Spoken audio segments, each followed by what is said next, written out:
Here to bring some sanity back into this conversation, I want to welcome on our next guest, Catalina Lauf, who is running to be the conservative answer to AOC in Congress. So, Catalina, a lot happening earlier this week regarding Virginia. We saw that big rally on Monday. I just want to start by saying, what is your response to the turnout to that rally?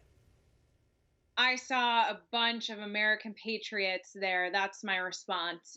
In typical AOC fashion, trying to divide by race and using this crazy left language that to incite fear. Well, that's not what happened. It was patriots defending our Second Amendment that should not even have to be defended.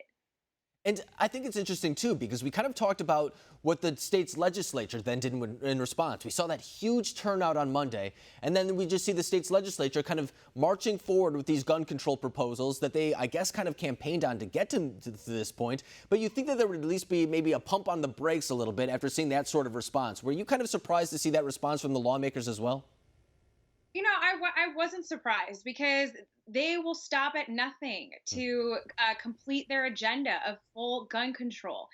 They don't care to listen to the constituents. They don't care to listen to patriots. They want full control. And you see that. You see that in states like Virginia happening now. And we need to make sure that it doesn't happen in other states across the country. I'm in a very, very tough state and here in Illinois when it comes to gun control. Chicago has some of the most gun control measures, and we need to ensure that we're bringing back some sense and we're standing firm on our Second Amendment.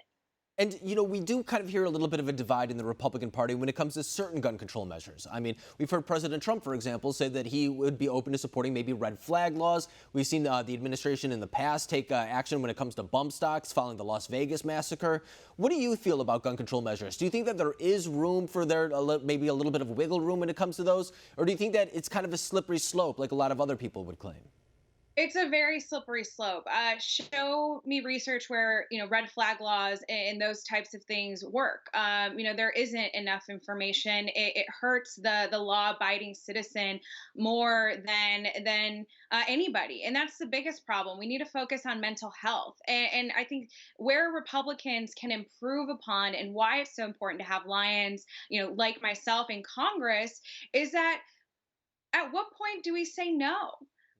We need to combat the narrative and say that it's the person. It is not the gun. And we need more advocates that believe that on the congressional federal level.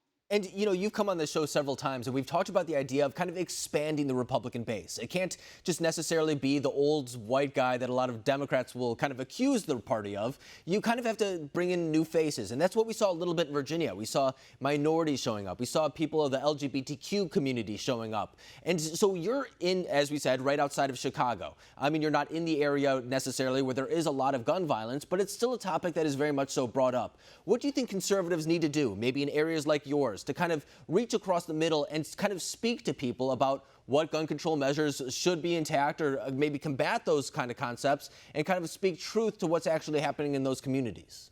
Absolutely. So again, it comes down to messaging. It comes down to broadening to a larger audience. A candidate like myself is able to do that here in Illinois 14, a typically Republican district with a lot of gun owners. It's our job as strong 2A supporters in a district like Illinois 14 to message correctly, to stop the misinformation when tragedies happen, to focus on school safety, but ensuring that our Second Amendment is not being touched.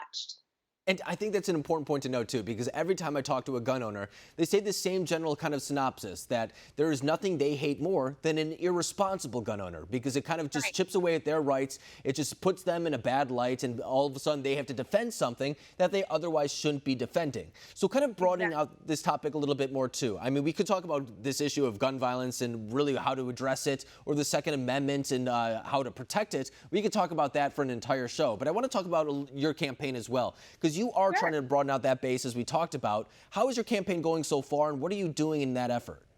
It's going incredible. So we're coming up on a primary here on March 17th.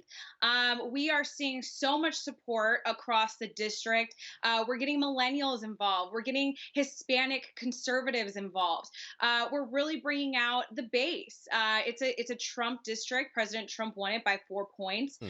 and there are so many moderates and independents that are so against Lauren Underwood, who far left voting record. But my biggest challenge right now, we're got to get through the primary, and we're feeling so confident in that coming up here within the next couple weeks. Yeah, and we've been flashing your website up and down throughout the segment as well, Catalina for Congress. You can all find out more information about it right there. But Catalina, I really appreciate you coming on tonight. Thank you.